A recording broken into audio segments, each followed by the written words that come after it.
Hello, everyone. This is the beginning of a new series of videos in which I will be reading and kind of commenting on a book written by our founder, Father Carlos Buela, called The Youth of the Third Millennium. It's a great book, has a lot of things that can really teach the youth a great deal of things that, of course, our youth need today.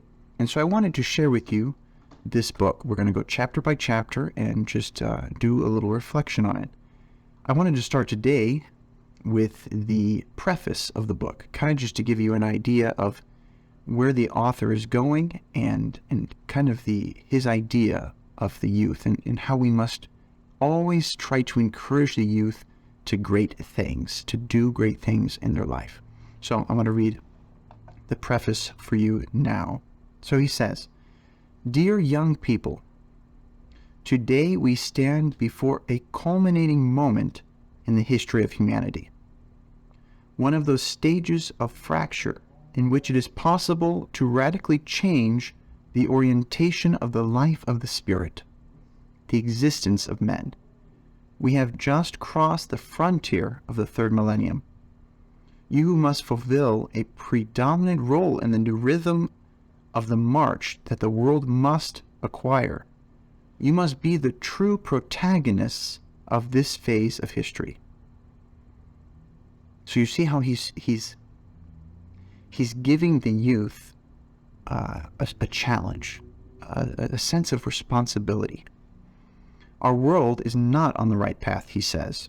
One does not have to be subtle to notice it. War, hunger, misery, envy, materialism, seeking after secondary things, immaturity, depression, anguish, etc.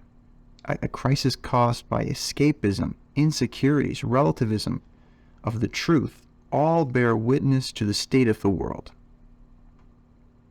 So if our world is not on the right path, we cannot take a cowardly position.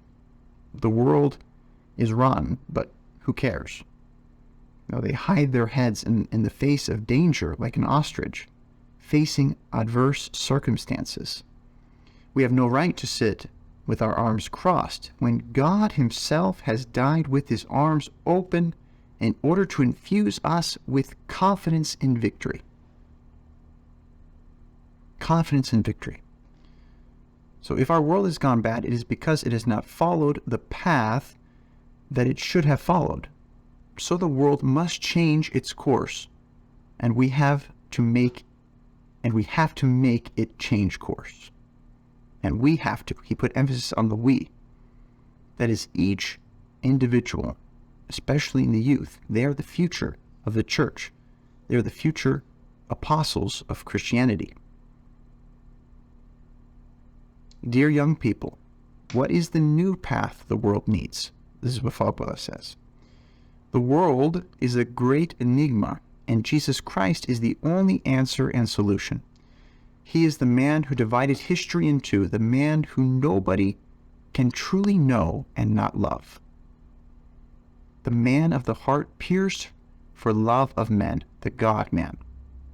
So he focuses here, when he says the God-man, he focuses on the incarnation. Okay, that moment in history, it's an historical moment when God becomes man. And that's something that the youth need to grasp in order to understand their mission in the world. For this reason, he says, "Dear young people, I want to accompany you on the first steps of this millennium, this moment of history that is so important. I want to do this, calling to mind the great Pope John Paul II, who with his life and death marked the course to follow in the third millennium."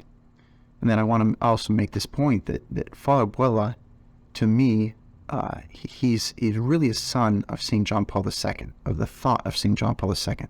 And we saw that throughout the whole pontificate of St. John Paul II, always encouraging and giving hope to the youth. And this is something that Father Buela is always trying to do, and he really tries to do in this book. That is to give the youth a sense of meaning and a sense of hope. So he continues saying in the preface, in this book you will not find matters pertaining to science or literature. There are some reflections with very old origins, some lectures that I have given, excuse me, sermons that I have preached.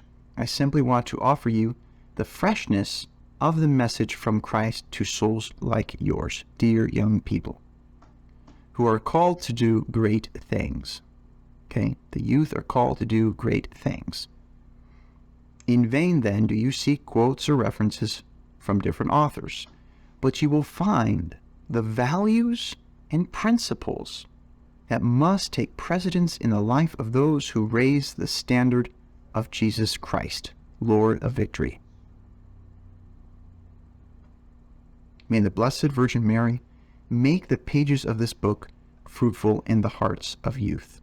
So, that is the preface of this book, and this is also the first video of the series of videos we'll be doing on each chapter of this book.